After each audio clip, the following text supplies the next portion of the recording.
Здравствуйте! В студии Вестника Кавказа Гия Саралидзе, и мы, как всегда, говорим о главных событиях в мире футбола. Ну, за неимением самого футбола в последнее время мы говорим о том, что происходит в околофутбольных сферах, следим за переходами футболистов из одной команды в другую, за увольнениями тренеров и так далее. Но сегодня у нас есть серьезный повод поговорить о сборной команде России, а если быть более точным, о второй сборной России. Было принято решение 1 июля на исполкоме Российского футбольного союза создать вот такую команду. Сборная России вторая. Для чего она нужна? Как нам объясняют наши футбольные функционеры, она нужна для того, чтобы в поле зрения тренеров были те ребята, которые уже не проходят в молодежные сборные, но еще пока не попали в первую сборную. То есть, которые вот болтаются между этими двумя возрастными группами, так скажем.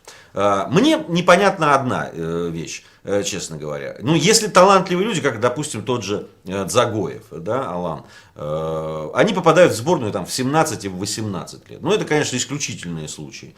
При том дефиците сейчас футболистов, которые испытывает сборная команда, создавать вторую команду, не знаю, насколько это целесообразно. Все наши специалисты, и иностранные, и отечественные, доморощенные, говорят о том, что невероятно мал выбор игроков в сборную.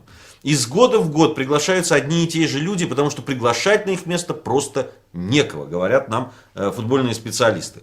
И вдруг вот возникает вторая сборная. Понятно, что никаких соревнований, в отличие от молодежной команды или от первой сборной, у этой сборной не будет. Они могут играть только товарищеские матчи.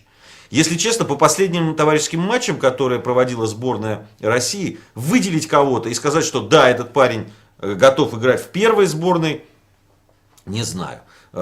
Слишком уж бледные матчи проводит сборная России именно в товарищеских матчах.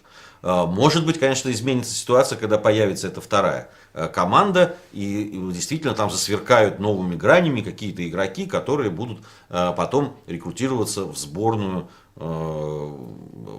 так сказать, главную, первую сборную России. Вообще у всех стран цивилизованных в футбольном смысле главным, так сказать, главной командой, которая является поставщиками игроков в сборную команду, является, конечно же, молодежная, юношеская молодежная сборная. Посмотрите на испанцев.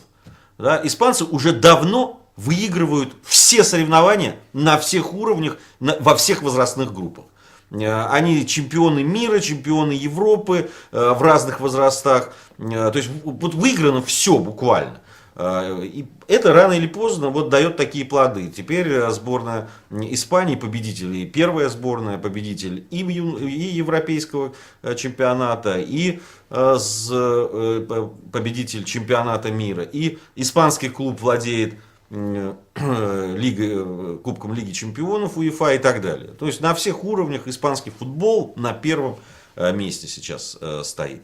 И еще одна деталь, касающаяся вот этой второй сборной. Главным тренером этой сборной назначил Юрий Красножан. Совсем недавно, да, мы с вами говорили о скандале, который произошел в «Локомотиве».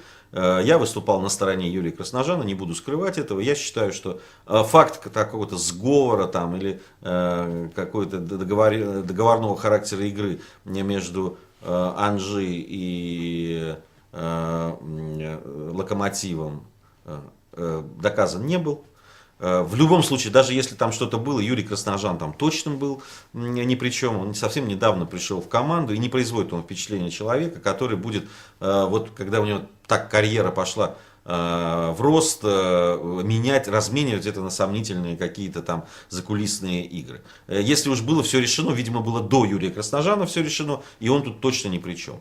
Но вообще сам факт. Человека увольняют из одного из серьезных клубов России. Увольняют, при этом во всех СМИ обсуждается, что это за договорной матч там, и так далее, и так далее. Никто естественно, из РФС, из серьезных каких-то менеджеров футбольных не говорят впрямую, за что был уволен Юрий Красножан. И теперь этого же человека, которого совсем недавно никто не вступился за него, да, все равно его уволили.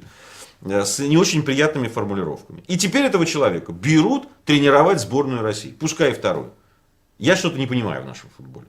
Либо Юрий Красножан был уволен за договорняк, и вы не вступились за него, потому что знали, что это так, либо вы его берете тренером главной сборной страны. Ну, как-то вот не срастается, если честно. Либо так должно быть, либо этак. Вот.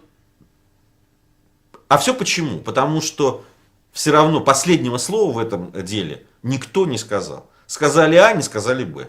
Ничего не доказали, но человека уволили. Ну вот такая вот сборная России. Два вот с таким вот главным тренером. Собственно, может быть и команда будет неплохая, да и тренер отличный. Но только все равно осадочек, если честно, остался. Гия Саралидзе на Вестнике Кавказа. Встретимся вновь в этой студии и будем говорить о главных событиях в мире футбола.